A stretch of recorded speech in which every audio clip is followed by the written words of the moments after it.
Hi, everybody, and welcome into another edition of NFL Primetime. As always, glad you are here with us. Trey Wingo alongside Merrill Hodge and Trent Dilfer. This show will go on.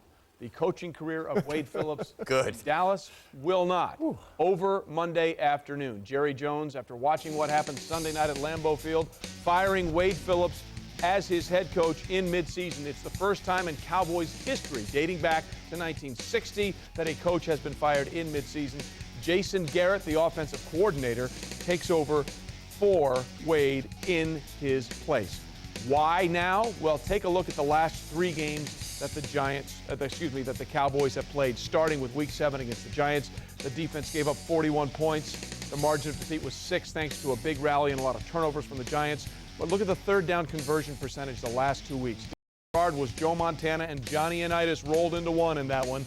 And then Aaron Rodgers and the Green Bay Packers did whatever they wanted to do offensively against the Cowboys Sunday night in a 45-7 loss.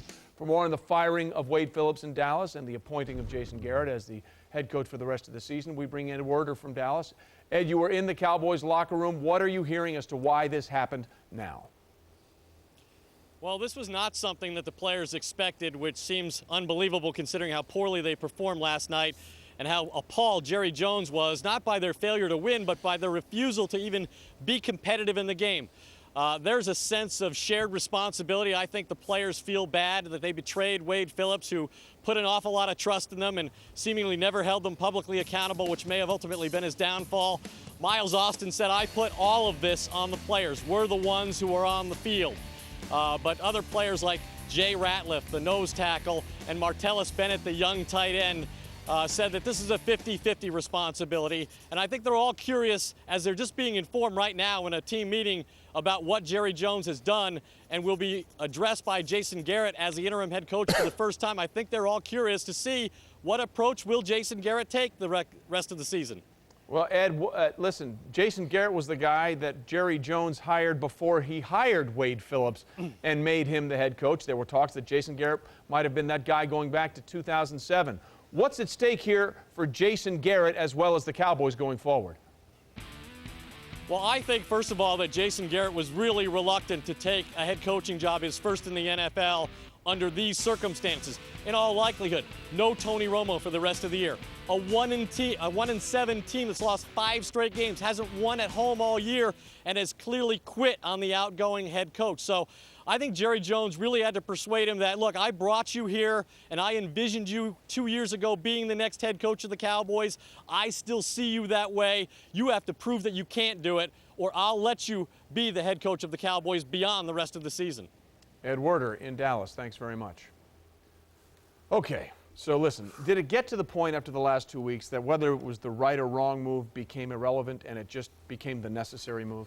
I don't think there's any question about that. You know, this job that Jason Garrett has been given, or the opportunity, it's a daunting one. I mean, there's no energy in this football team. And I keep hearing people talk about, this is a talented football team, talented, one of the most talented in football. You line up them against the Giants are more talented than the Dallas Cowboys. So they're not an extremely talented football team. They got a lot of offensive issues. Even with Tony Romo as their quarterback, they're inconsistent. Do they run the football? Do they pass the football? Do they pass the football? Do they run the football? And Jason Garrett is in charge of that. I know Jason Garrett. I like Jason Garrett as a coach, but you never truly know how a guy will lead and how he'll handle a head coaching job, obviously, till he gets it. So to sit here and predict how it's going to work, all you have is what he has orchestrated so far, which was the offense. And that has been the most inconsistent part of this team. No, it has not been the most. Over the last 3 years, the most inconsistent part, the thing we constantly talk about, that defense has held them in. Aside from the last, let me finish. Aside from those last 3 games, that offense has been most inconsistent. Last year, they were atrocious till they got back to running the football. This year, they fell apart again. So I'm just saying, I don't know how he'll be as a head coach, but based on what we saw as a coordinator, it doesn't, there's not well, let me start raving there. reviews. I know what you're saying, but let me start there. You know, many times an assistant coach in this league, he can't assert his personality or his leadership in a coordinator position because he's afraid of usurping the head coach's authority in that area. So, one, we don't know what Jason Garrett will look like as a leader. Now, to talk on Merrill's point about the offense being inconsistent, yes, there's definitely things you could look at and criticize on the Dallas Cowboys. But I think the bigger issue here is this is an organizational issue, not just a Wade Phillips issue, not just a Jason Garrett issue. These players, like Merrill mentioned, aren't that good.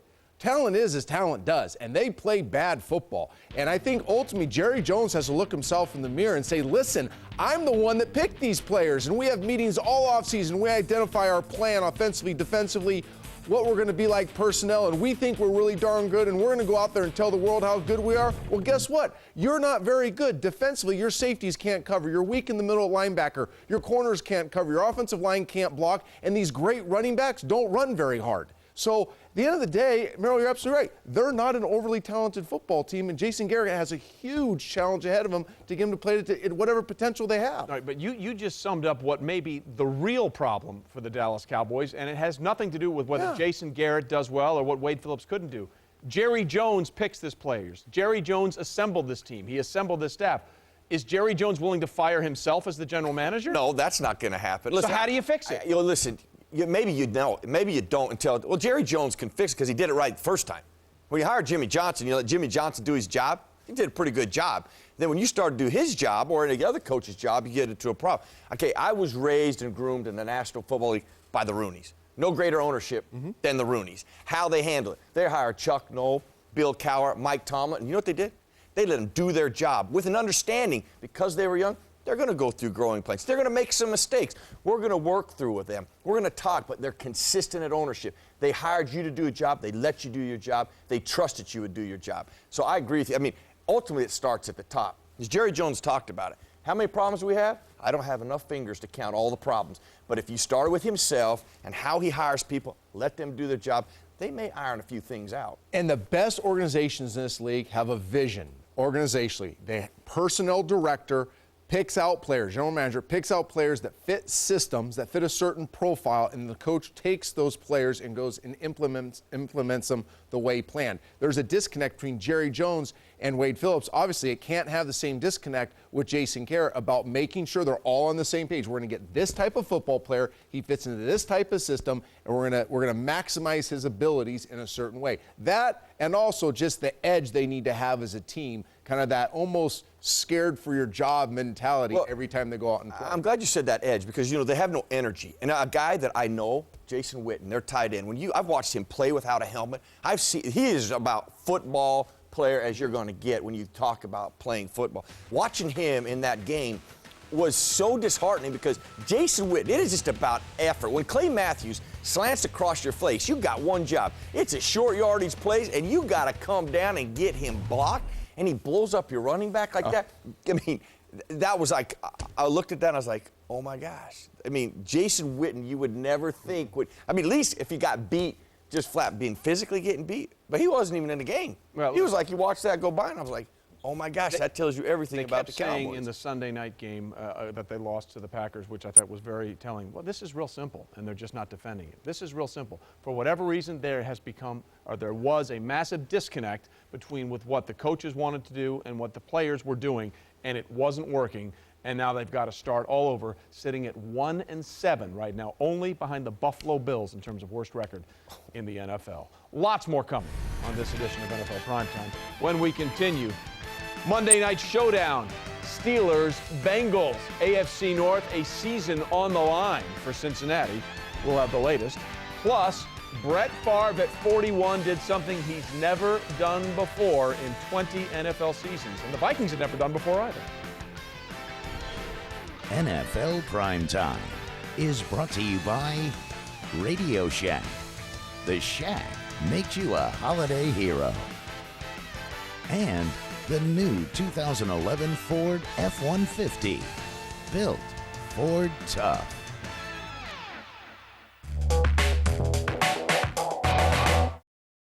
Hey, what's up? I'm Stuart Scott.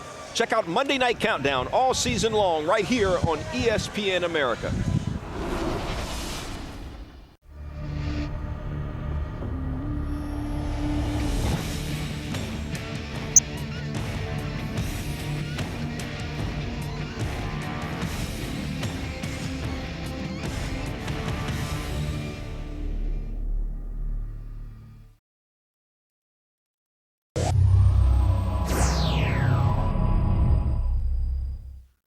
Pardon me.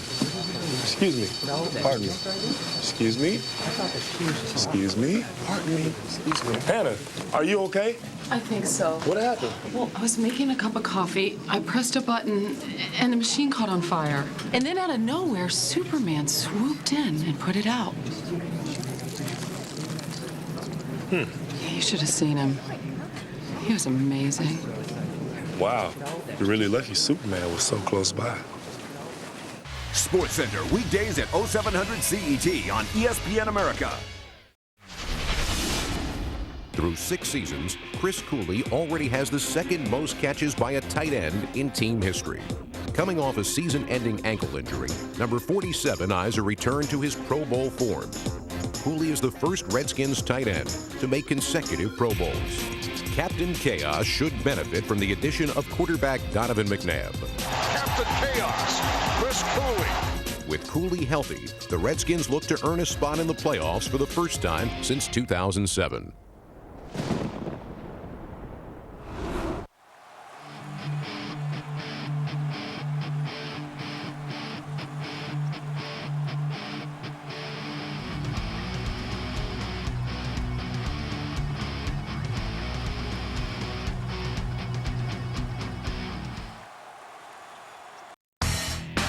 Back to NFL Primetime. As we continue here on NFL Primetime, Trey Wingo here with Merrill Hodge and Trent Dilfer. Lots to discuss on what's going on a very busy Monday, and it wraps up with a huge game in the AFC North tonight. Steelers in Cincinnati taking on the Bengals. Steelers trying to keep pace with Baltimore. Cincinnati, simply put, their season is on the line. Team reports begin with the visiting team, the Pittsburgh Steelers, and for that we say hello to Michelle Tafoya. Michelle, Ben Roethlisberger is back, but how is he different from perhaps when he before the suspension? You know, Trey, 4 games away, and they say he seems to be a different guy on the football field. Head coach Mike Tomlin said that he seems to be enjoying being around his teammates more, enjoying the preparation and the playing more than he did before, and he's seeing his quarterback improve within every game, which Tomlin says is encouraging. And Hines Ward says Ben is a better leader and a better teammate. He thinks that being away from the game may have humbled him, and he said there seems to be a maturity factor. Trey, Ward said sometimes you need something in your life to go bad before you can set things straight. Michelle, no question. You don't know what you have until it's gone, and you know that. You talked to Ben quite a bit while he was away for those 4 games. But listen, Ben is going to do what Ben's going to do, but perhaps the best thing about the Steelers, if they're going to be the team they want to be, Rashard Mendenhall is going to have to be that force we saw while Ben was away, including that overtime game-winning touchdown against the Atlanta Falcons. I don't think there's any question for that, and I think it sets up for this matchup tonight. Rashard Mendenhall has really developed over his 3 years in the National Football League. You know, watching him come in from the University of Illinois, you know, he's a very green player, but one thing that he has developed into the instincts and the power, and they use him in critical situations. This is the overtime moment against the Atlanta Falcons. Watch how they come off the ball. Heath, the tight end, takes a defensive end. Boy, he digs him out of there. Fullback digs out the linebacker. Then you get a seal here and a seal there, and you got Mendenhall in the alley. This is one of the plays that they trust. The Saints on the Sunday night game last week, they come back to the exact same play. Hines Ward will come in motion. He sets the edge. Very few wide receivers in football can do that. And you get a dig out here, you get a seal there, and you get Mendenhall with the seam right there, and another touchdown. To establish Rashard Mendenhall tonight will be pivotal because the Bengal linebackers are affected by the run. You do not have to run the football to run action and play action. But if they get Rashard Mendenhall going tonight, it will make it that much easier with the linebackers for the Cincinnati Bengals. They love to get around the line of scrimmage. Boy, you just give them a peek of that, and they have big play opportunities off of that with Big Ben down the field. Yeah, it certainly helps when you have a pulling guard playing wide receiver in Hines Ward who can do what he does, setting the edge, as you said. As for the home team tonight, their season is simply on the line. They have got to win to keep pace with not only the Steelers but also the Baltimore Ravens. For more on what the Bengals' plans are for Monday night, we say hello to Susie Colbert. Susie, T.O.'s first season, well, you know, he's putting up numbers, but the Bengals aren't winning. Well, there is no doubt that the pairing of Terrell Owens and Chad Ochocinco raised some eyebrows, but as Carson Palmer told us, it's nothing like anybody thought it would be. It's been great. Now, obviously, besides the losses, he says working with the guys is interesting and fun, sometimes miserable, but hilarious, but not a headache. And offensive coordinator Bob Bratkowski said, I can't speak to what Owens went through before he got here or even tomorrow, but all I can say is it's been an absolute pleasure. And that starts with his work ethic. At 36 years old, he never asked to take it easy in practice. He's always full speed. And Trey, for that, he credits working with Jerry Rice. And as you referenced, he's leading the team in touchdowns and receptions. No, the numbers are there, Susie, no question about it. But so is everything else that comes along with Terrell Owens. And Trent, I know you wanted to get to this. So let's take a look at a quote that Terrell Owens had about tonight's game between the Steelers and the Bengals. And this is T.O. talking about T.O. If I was an average fan, I would want to watch me. All along, I've known that I could play. It's all about putting me in certain situations to be able to succeed, and I do that. Now, he has done that. What do you have problem-wise with what he just said? Watch it. Do it. Tonight, watch him very closely. Watch every ISO they have on T.O. Watch him make great plays because he'll do that, but watch what he does at other times, too, in this game. And that's my problem with T.O. He can do the phenomenal, always has been, will go down as one of the great receivers ever. This play against the Dolphins last week, tracks the whole way, locates the ball, turns a horrible throw into a touchdown. Great, but here's what else you'll see when you watch Terrell Owens. A big third down across the middle. That ball is catchable. Extend your arms. Instead, he doesn't extend his arms. He's afraid of contact. Ball could have been intercepted. Late in the game, they have a chance to tie. Carson Palmer getting hit in the chest. Can't get everything on the football. Throws the ball to an open T.O. Yes, it's underthrown, but look at the lack of effort T.O. gives on this ball. He's located. He sees it. Just stop. Put your arms up like the DB is. Instead, keeps his arms low, doesn't go back to the ball, drops it. Look at the body language. Wow, that wasn't about me. I got open. And then the last interception of the football game. This is not a great throw. Gets intercepted. But you're telling me Terrell Owens can't run through this ball, extend, at least get a hand on it, deflect it, keep it from being an interception? You watch this game very closely. T.O. wants you to watch him. Great. Watch him. He will do the fabulous, but he will also do the things that break your heart. It drives me nuts. This is an epidemic in this league, Merrill, when you see players glorified because of the great things they do, but people don't look at the horrific things they do as well. You know, there's been some, to piggyback that, some critical interceptions Carson Palmer has thrown this year that people point at him. When you go and watch the coaching tape, is what I spend all week doing, where he hesitates because he's uncertain of what T.O. is going to do. Because T.O. is supposed to come back on a route, but he sits there and he slides. And then Carson goes to throw it the second time, and it's an interception. So there's not a lot of trust there. That chemistry is, the best word I can use is awful at best right now. That will have to find a quick way to get in rhythm for them to have any success tonight against the Steeler defense. Well, the same problem was between Tony Romo and Terrell Owens in Dallas when those two went. There was not a trust issue between those two for whatever reason. By the way, there's a trust issue in Pittsburgh. No, there isn't. Mike Tomlin, 5-0 under the bright lights of Monday Night Football. His team trusts that he's going to put them in position to win football games. Lots more coming here on this edition of NFL Live when we continue 18 versus 7. And in this situation in Philadelphia, less was definitely more. We've got the game between the Colts and the Eagles. Also ahead, Mangenius over the genius as the Brownies take out the Patriots.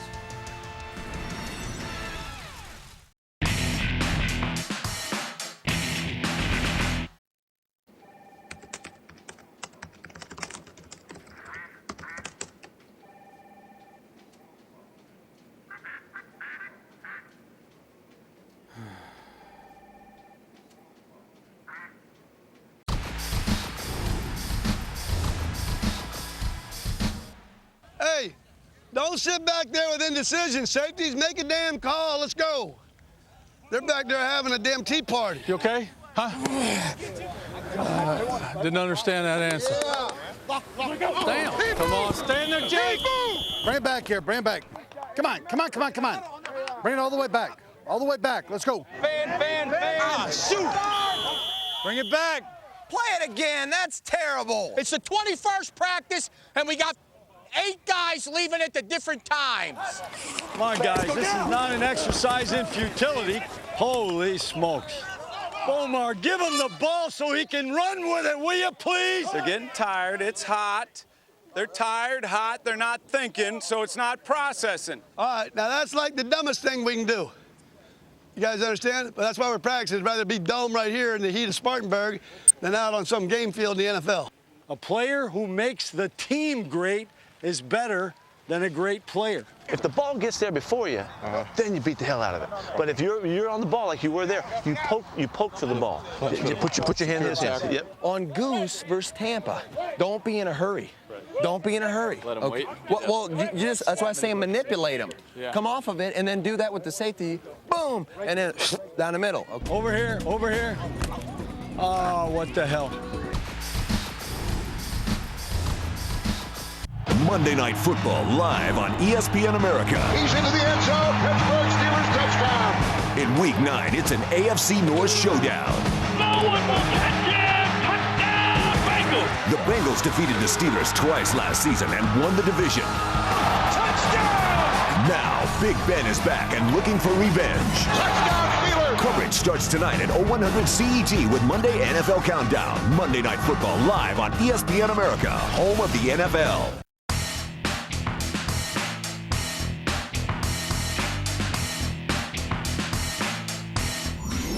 And now, ladies and gentlemen, time for As the Vikings Turn. If you thought the Cowboys were the only soap opera in football, then you're forgetting about our frozen friends from the north. Childress, Moss, Chili, Favre, it's all good. I love it when you use your soap opera voice. Well, thank you, my friend. The Arizona Cardinals in town. Hey, let's do the game show, boys. For Laurent Stevens howling, I'll take a 96-yard touchdown for 500, Alex. Woo! And just like that, Ringo's on fire. the Cardinals tie up the game at 7.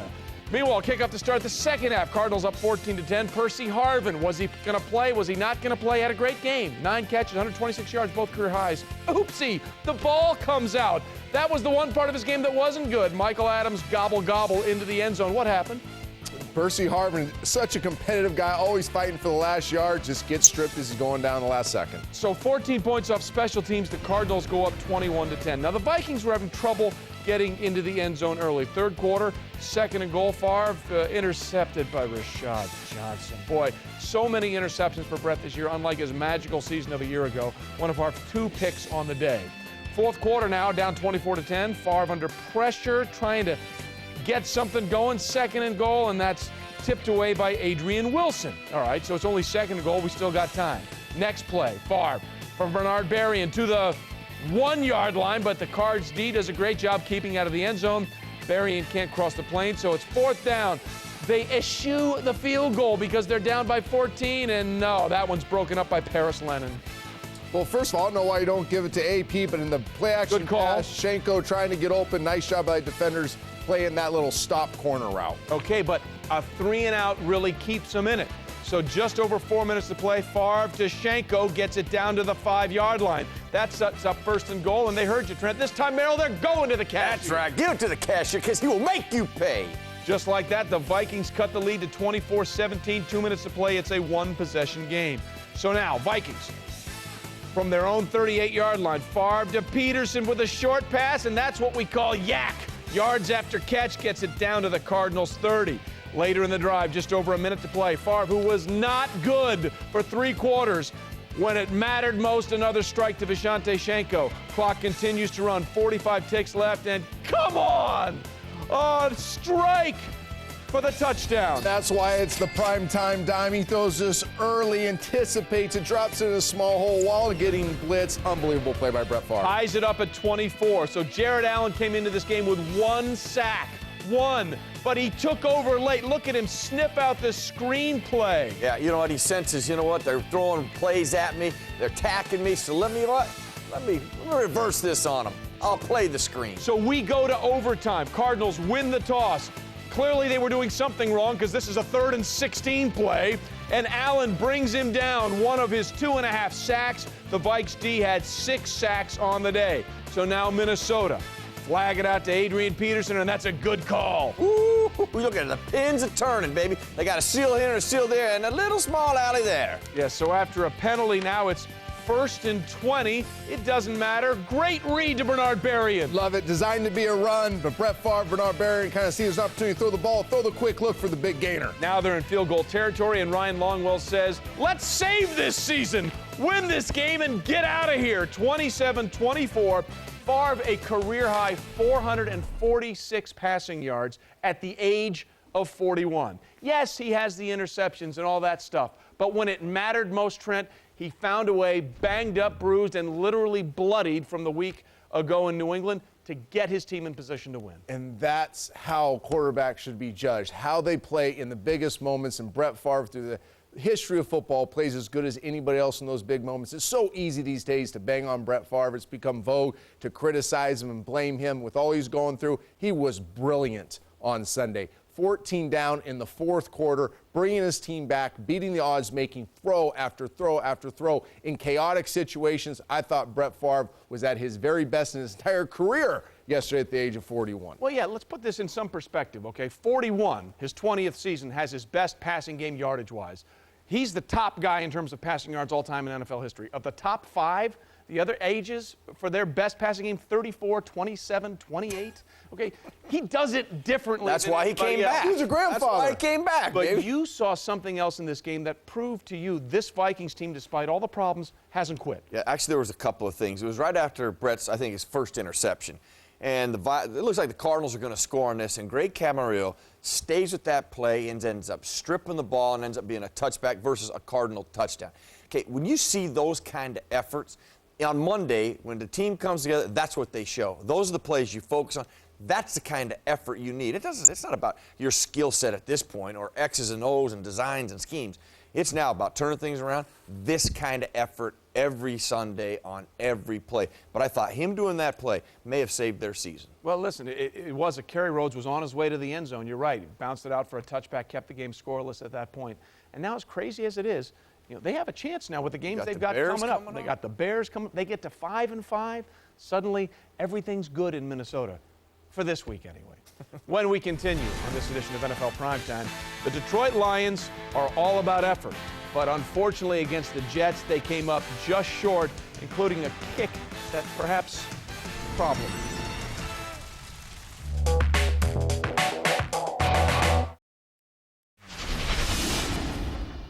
Let's see what Peyton Manning and company can do here. Play our game now. That's 2 on 3.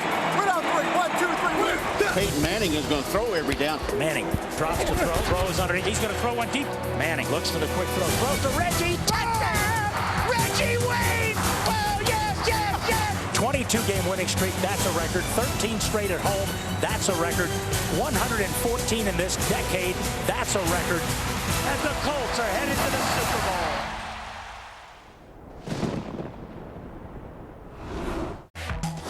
ESPN America Moments.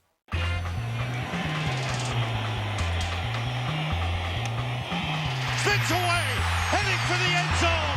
Touchdown! Took Hester back to the 39. Picked up a block, and here comes Hester. He might go! Devin Hester! Got it! Touchdown, Chicago! Fly to the end zone, and a diving catch is made for a touchdown by Percy Harvin. Here's the handoff to McCluster, double reverse, and flea flicker, Castle throwing, downfield, touchdown! Dwayne Bowe!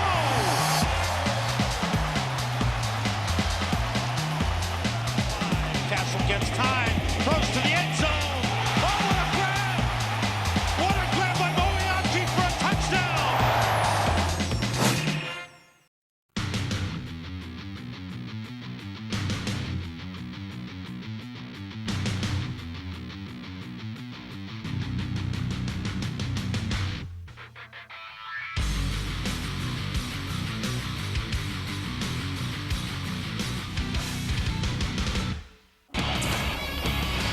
I'm Michael Kim. Join us tonight on SportsCenter for a complete recap of a wild Week 9 in the NFL. Find out which head coach is on the hot seat after a near altercation with a star player. Michael Vick tries to outduel Peyton Manning and the Colts, and how the Browns were able to upset Tom Brady and the Patriots. Plus, NBA, NHL, NASCAR, and more, all coming your way tonight on a busy SportsCenter right here on ESPN America.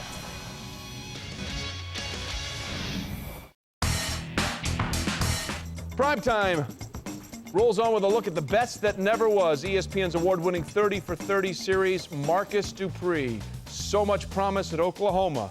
ESPN, Tuesday night, 8 o'clock.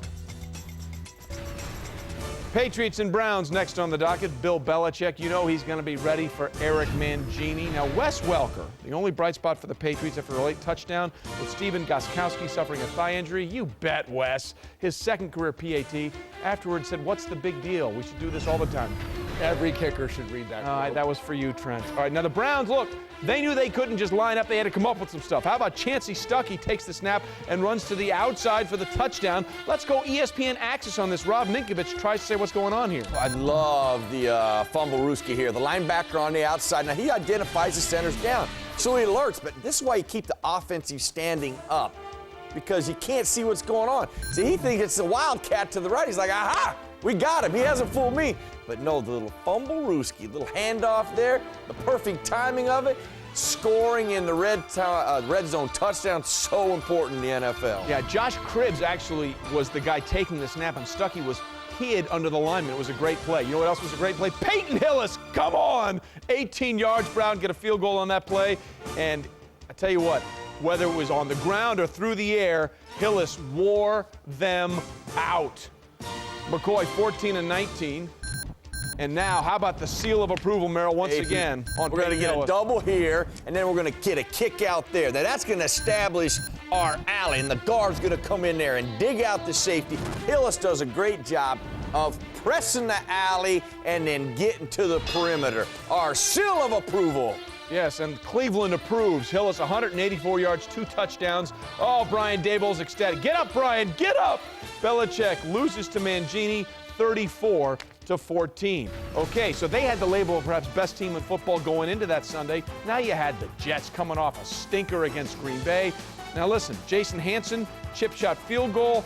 Lions down 10-7, but down in pain. Take a look, Trevor Price roughing it, the kicker, so the Lions get a fresh set of downs. And on the very next play, Matthew Stafford, oh, look at the great fake, fakes everybody out, gets in. So the Lions go on top, 13-10. But you see Hanson trying to kick. He can't do it. He's in too much pain. So Ndamukong Suh comes in to kick. He won this backup kicker position actually in camp. Former soccer player, but stoinks it off the right upright. Oh, how costly would that be? But don't blame Ndamukong. He literally gave it everything he had. Let's move to the fourth quarter. Lions up 13-10, 3rd and goal. Stafford to Nate Burleson, 2-yard touchdown catch. Now Hanson will return and kick that PAT. The Lions are up 20-10. Later in the fourth, same score. Stafford running out of the end zone, and he's hit from behind. Oh, lands on that shoulder. You can see him clutching it right away. He's favoring it. Boy, Trent, you knew that was a problem as soon as you saw it. As soon as that elbow hits the ground like that, it jacks up your AC joint. Had 12 of them, know the pain well. Could bounce back, though. Did have to leave the game. So late in the fourth quarter, under 4 minutes, Jets down 10. Sanchez to Dustin Keller, 25 yards. They're inside the 10-yard line. Sanchez would sneak it in, so it's a 3-point game. So now, fourth quarter, the Lions are trying to kill the clock. It's 3rd and 6. The Jets have no timeouts. What are you doing? You're throwing it. Incompletion. Stops the clock. Saves, what, 40 seconds maybe? Yeah, horrible call by the coaching staff, but the quarterback must also understand you can't have a complete pass. Oh, so that leaves the Jets with options. So now, LaDainian Tomlinson, 13, and then Julian Peterson. You are way too much of a veteran for that. Yeah, not even close. Can't even try to argue it, although he looked like he was going to try. Yeah, well, he looked, and then he decided not to. So that sets up Nick Folk, and it almost slid out. 36-yard field goal, tied at 20. We are going into overtime. In overtime. First possession, Mark Sanchez sort of bobbles the snap, settles himself, sits on Santonio Holmes. He almost fell down, but then he takes off and runs inside the 20, a 52-yard reception. So later in the drive, Nick Folk coming on for what he thought at the time was just to extend overtime. He was confused about the new rules. No, Nick, you won it. The new rules are in the playoffs. And the Jets win it 23-20. So the Fidelity turning point, aside from Trent going off on kickers again, not knowing the rules. It's just typical. Listen, the Lions gave them a huge assist with the bad play calling and mismanaging of the play that they called on 3rd and 6 with no timeouts. Gave the Jets time to kick the game. You know what? Mark Sanchez did what a good quarterback's supposed to do. Had an opportunity, cashed in. Absolutely. And you go back to this moment. I really believe this. You're going to look back on Mark Sanchez's career, and this is going to be one of those signature moments for him. With 4:26 left in the game, they're down 10 points. He goes 10 for 13, one of those being a spike, a clock play.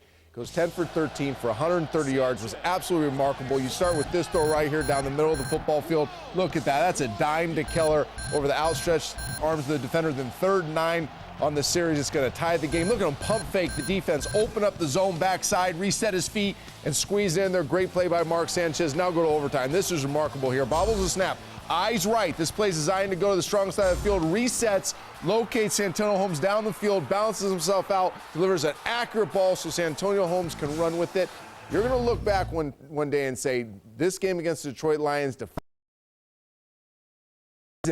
they won this football game, which nobody's really said that about Mark Sanchez at this point. Define him against the Detroit Lions in week. You don't think the Lions are good? Lions Hey, if played this a was lot of Peyton Manning effort. or Tom Brady did it, you'd be adding one more pelt to the Hall of Fame career. All you guys would be doing that. I knew I could get you going. Look at the energy going here. Listen here, the one thing that, the one play that he showed, the last one actually, that I think Mark does as good as anybody. He did it in college, actually, when you think about how a guy translates things he did well at USC. When he pumps to the right and throws back to the left, he is such a better quarterback than when he pumps to the left. But, to Trent's point in talking about him, when it mattered the most, he played big time. Because coming into this game, his numbers were atrocious. People kept talking about Last couple of weeks, really not good. Yeah, really hadn't played that well. That game, he had to come up big, and he did. He certainly did. His first 300-yard passing game of his career, by the way. And it comes Peyton Manning and come Tom from Brady behind, overtime win. Now, did you say Peyton Manning? Yeah, are we going to it? I mentioned him, I think. Are we going to it? You would both say Peyton Manning because Peyton Manning and the Colts taking on Michael Vick Must back see under TV. center for the Eagles. Opening drive, 2nd and goal. Vick, what a shot to Deshaun Jackson. 7-0, just like that. Okay, later in the first, they're backed up. They're in trouble. They're up 10-0. Are you kidding me? Look at that throw to Deshaun Jackson. Why is that not a primetime dime? It was tough. It was up there. Good choice, okay. There are many options with all right. which to choose. By the way, at one point, Philly was up 26-17. And now Michael Vick here taking off again, 33 yards down to the 17. He would sneak it in later, and that put them up by that score, 26-17. As for Peyton Manning, well, all kinds of issues. Early on in this contest, Asante Samuel doesn't matter where he plays. New England, Philadelphia, he's picking off Peyton Manning. The Eagles would get a short field and a short field goal. And that really kept the Colts in this game for a while. The Eagles kept moving inside the 15-yard line and had to settle for 3. However, later in the second, Colts down 16-7. Manning to Blair White for 33 yards. That would set up a Javaris James touchdown run, and the Colts, despite being outplayed for most of the game, actually led 17-16 at the break. Late in the contest, it's 4th and 18. The ball comes out, game's over. But hold on, Trent Cole called for unnecessary roughness. Now, by rule, they say if you hit the helmet, that's all that matters. That's the call. Especially the quarterback. That's fine. It's a stupid rule. Separate issue. It may be one. Sets up another touchdown. Colts down by Stupid. 2. 18 seconds left, last chance. There's that man Samuel again. Andy Reid continues to be perfect after the bye, 12-0. Eagles win it 26-24. Now, you saw Blair White in that highlight. One of the reasons he had more playing time, this hit on Austin Collie. Absolutely nailed. The ball comes out. Now, it was called an illegal hit to the head, and you see it right here as the defender Coleman comes in. Scary moment for Collie on the field. Luckily, we are reporting everything is okay with him. It's just a concussion. Not that that's not a big thing, but he has all movement. He's expected to be okay, and that's the most important thing here, Austin Collie, in what was a scary moment in Philadelphia. When we continue here on NFL Primetime, Jacoby Ford bringing Clemson pride to the Raiders as the Chiefs in a huge AFC West showdown. And speaking of the AFC West, well, let's see, it's early November. It's about the time San Diego decides to make a miraculous comeback from a horrible start. Yeah, that happened in Houston. Turning Point is brought to you by Fidelity Investments. Turn here.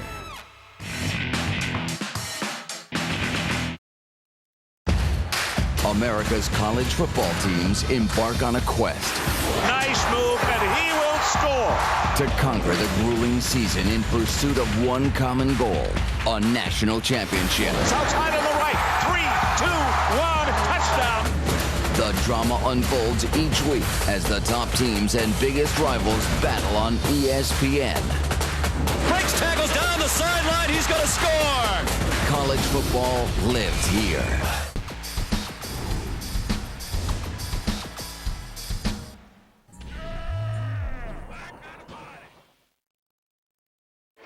Everybody eats.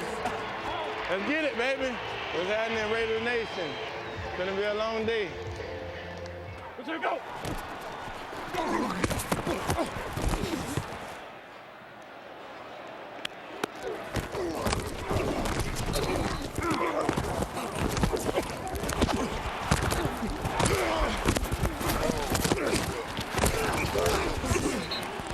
Come on, CJ.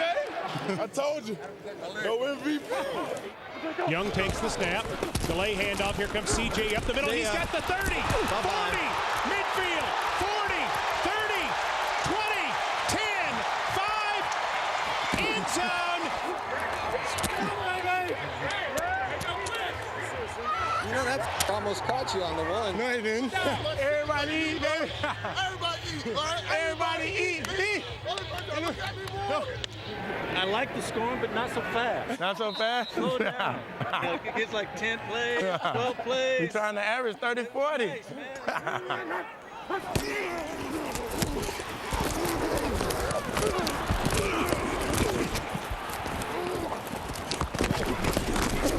Give Johnson, comes back to the left and walks into the end zone. Touchdown, Titans! That's it, baby. Oh, you go, bro. You a beast, bro. Keep it up, bro. Believe that, Hall of baby. Fame, bro. Let's get money, baby.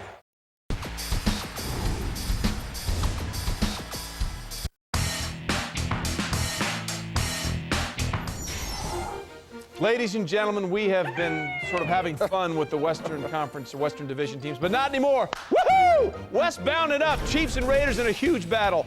Todd Haley and company in Oakland trying to see if they could take a stranglehold on this division.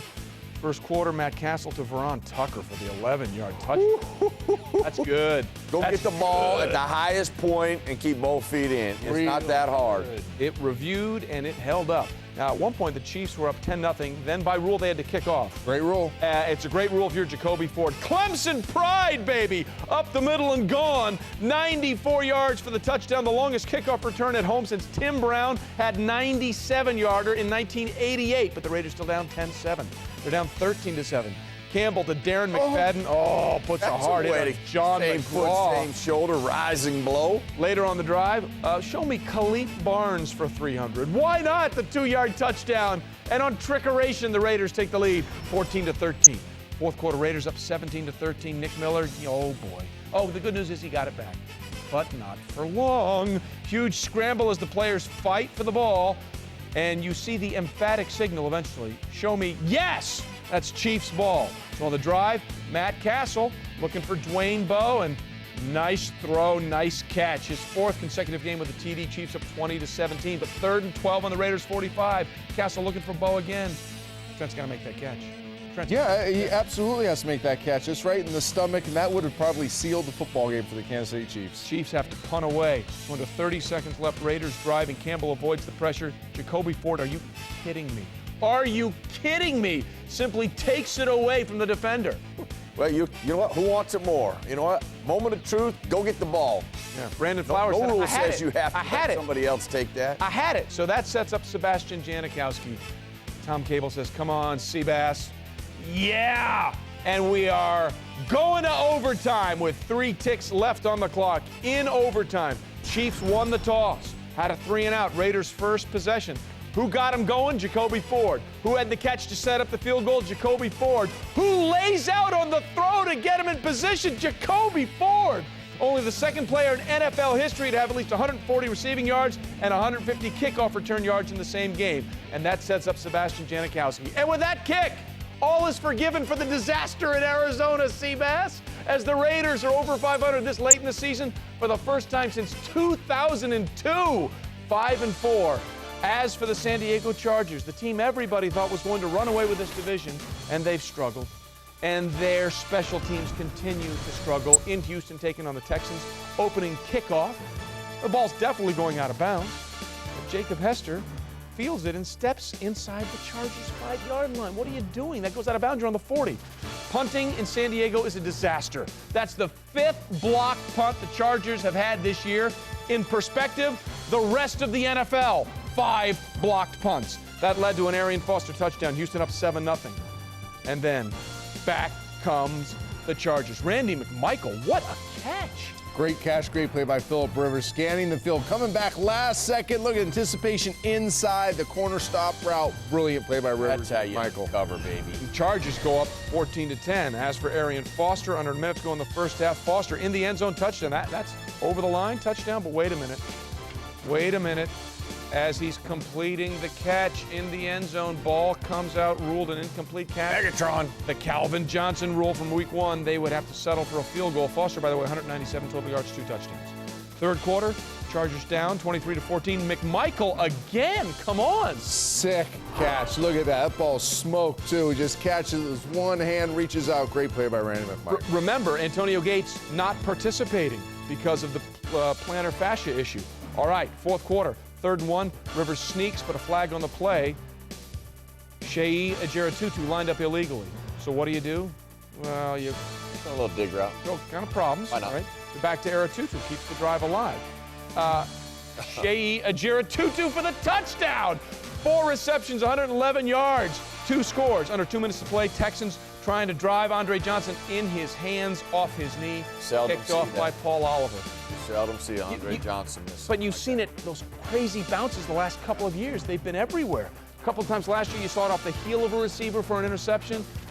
Chargers win 29-23 as we continue here on NFL Primetime. This is that time of the year. The Chargers just seem to, Trent, magically make a run, and they get the breaks that go their way. In a weekend of great football, I think the Chargers win in Houston is probably the biggest win of the entire weekend. I mean, think about what the Chargers are going through. They're without their top 4 offensive weapons at receiver and tight end. They still have a comedy of errors on special teams, but Phillip Rivers, Merrill, is just willing this team to win. He's playing the position of quarterback better than anybody in the league by far, and if they have a chance as he continues to play and they continue to get healthy again. Yeah, you know, it's early in the year, but, you know, we talk about MVPs, you know, we got to think of no doubt. Phillip Rivers without a question. But I will tell you this, that punt team has a massive issue. Look at this. Oh. Every team that watches Go for it this, on 4th down. but every team that watches them, they put things in to attack that. And until they go 4 weeks, an entire month, without getting some type of pressure or some type of block, they're going to get everybody's haymaker. That could cost them a great season if they don't get it rectified. The funny thing is we actually saw that punting unit for San Diego win them a playoff game a couple years back. Cyphers was unbelievable in that home game against the Colts, kept hitting them back and back and back. You need to watch some of that tape. Rivers, he's on pace to break Dan Marino's single-season yardage record of over 5,000 yards if he keeps this up. Over 2,900 yards thrown already. When we continue here on NFL Primetime, boy, the Jets were in a nail-biter. Giants, not so much as they took apart Seattle. Time now for a look at Sunday heroes.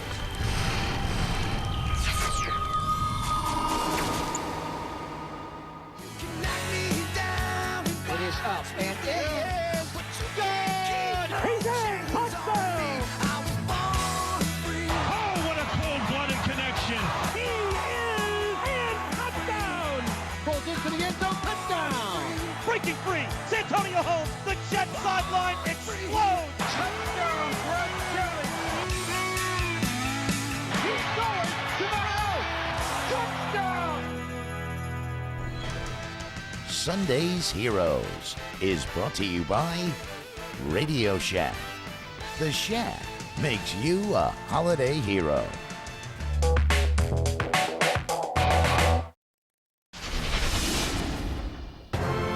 Matt Ryan may have the best nickname among all of the NFL's quarterbacks, Matty Ice. It suits him. The Falcons star is a cool customer whenever he drops back to pass. Matt looks, throws, end zone. Touchdown! Matty Ice threw for over 6,300 yards in his first 2 years in the league, and in doing so led his team to their first back-to-back winning seasons in franchise history.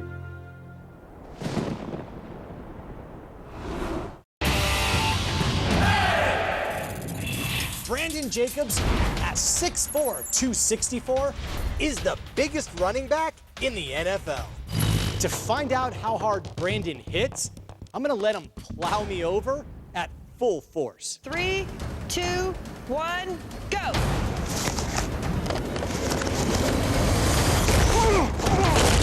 Brandon ran over me with nearly 2,500 pounds of force. But when a defender moves right toward Brandon, the force is even greater. Here's the hit. We have just this huge amount of acceleration that occurs all at once. Brandon hit the dummy with over 4,000 pounds of force. That's like getting run over by a bull. For Sports Science on ESPN, I'm John Brinkus. This November on ESPN America, it's an action-packed fall, and we've got it all.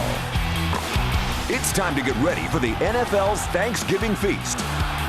College football's biggest rivalries take center stage. And we're back on campus as the new college hoop season gets underway. Plus, the superstars of the NHL kick it into high gear.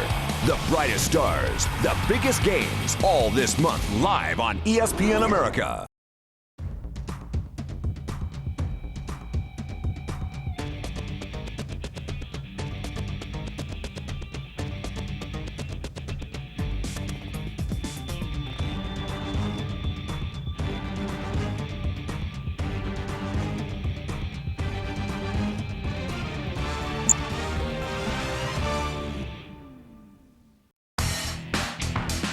Keep in mind, Miami came in perfect on the road, 4-0. Ray Rice was going to have himself a big day. Joe Flacco on 2nd and 11. Ray Rice's wide open spaces, 34 yards. Sight adjustment here. Joe Flacco saw where the blitz was coming from, Trent. Great call, Trey. Learn some football now. Look at more come from one side than they can pick up, but you release the back. Flacco, Rice see it together. Big plays come on side adjust throws. 180 yards for Ray Rice. Later on the drive, Ravens in the red zone. Flacco looking for Derek Mason. Zing! Nice throw, a nice move by Mason to get open. Derek Mason, great at the top of routes. He's a guy that can restart quickly at the top of routes, get in and out. Easy throwing lane for Joe Flacco. Flacco 20 of 27, 266 yards. As for Ed Reed, well, the ball just finds him, Merrill. Yep, The ball just finds him. Ed Reed comes on a football field, the ball bounces. He might, you know what? I wonder if Dallas should trade for him. Well, okay.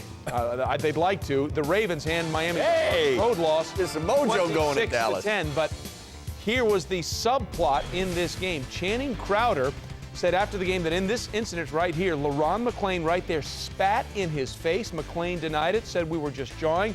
But Crowder was adamant about it, that in this situation, LaRon McClain spat in his face, and that's what set Crowder off. Crowder and McClain going at it. Meanwhile, Giants in Seattle. There's Tom Coughlin. And that's all you needed. Good night, everybody. No, just kidding.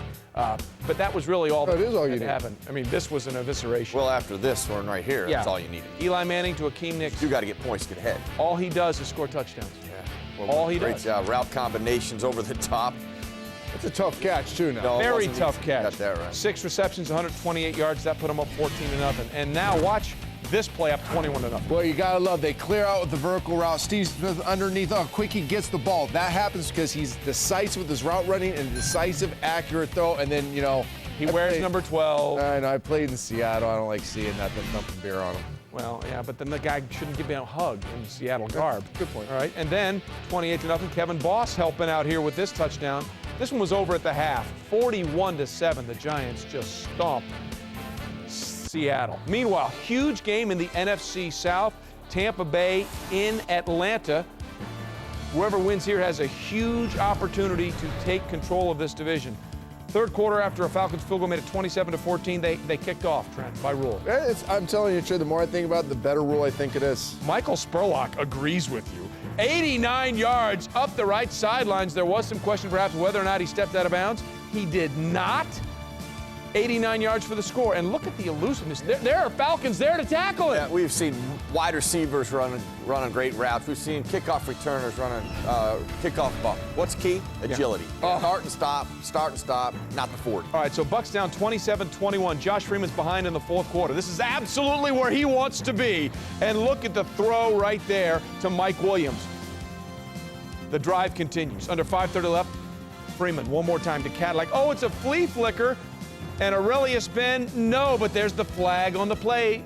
the defender never made the turn, right, Merrill? You got to play the ball. Eventually, you got to play the ball. You can't play the wide receiver. If you shield him like that, they're looking for that flag every time. All right, so that moves it to the 11. 3 plays later, it's 3rd and 4 from the 5, and LeGarrette Blount. Oh, they said he didn't get the first down. Sort of a curious spot there. So now Freeman looks back to the sidelines, not sure what play to call. Greg Olsen comes out. They're taking a ton of time. Bucks line up, but the play clock, as you can see, runs down, and Raheem Morris sprints out to call a timeout, the last Bucks timeout, and they get it just in time. So after the timeout, here's what they go for. They've got to either get it in or get a conversion here. LeGarrette Blount, oh, he'd been a blunt force instrument the last couple of weeks, but he comes up stuffed short. The misdirection delay in the backfield, I never liked those plays. Good tackle by Thomas Deku, and the Falcons run out the clock, 27-21. When we continue, game balls handed out to those coaches, athletes, or teams that were super fantastic. Week 9. NFL Prime Time is brought to you by Subway Restaurants. Try the newest $5 footlong Subway Club today. And new Windows Phone. It's time for a phone to save us from our phones.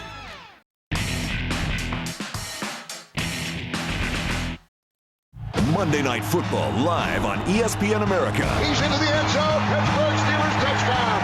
In Week 9, it's an AFC North showdown. No one will catch him. Touchdown, Bengals. The Bengals defeated the Steelers twice last season and won the division. Touchdown. Now, Big Ben is back and looking for revenge. Touchdown, Steelers. Coverage starts tonight at 0100 CET with Monday NFL Countdown. Monday Night Football live on ESPN America, home of the NFL. For the widest choice of official North American sports merchandise, for the perfect gift to collect or just to look good and support your team, visit espnamerica.com. Knock Holmes out. Whoa. He is taking a pound. People involved in this fight should have been arrested. Oh, he's ready to go. But he wouldn't go down because he's Ali. This must be stopped. It is a sad way to end. Que es el criminal más rico del mundo. Su fortuna conseguida a base de exportar toneladas de cocaína a Europa y Estados Unidos se estima en más de $3,000 millones. Colombia received a death threat at the team's hotel in Fullerton, California. Escobar accidentally scored a goal against his own team. Sport can create hope where once there was only despair. David, we didn't have 60,000 South Africans. We had 43 million South Africans. Sport has the power to change the world. ESPN Films presents a brilliant series of sports documentaries, 30 for 30, every month on ESPN Classic. Hi, Steve Young here. Watch Monday Night Countdown all season long here on ESPN America.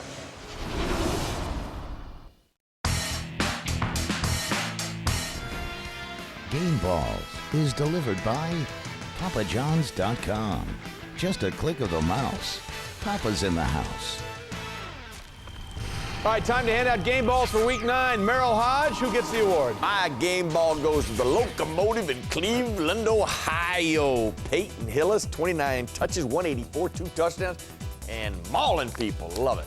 Trent? We love ourselves some Cleveland Browns because I'm going with the quarterback, Colt McCoy. This guy's a great competitor. 3 starts, he's 2-1. He's played Pittsburgh, New Orleans, New England. Colt McCoy's a baller. He's doing very well, but Clemson pride rules game balls this week. 94-yard kickoff return, 6 receptions, 148 yards, and in every play that got the Raiders back into the game, it was Clemson's Jacoby Ford coming up with the big play. Lucas Glover, former U.S. Open champ, also agrees with me. You win. See.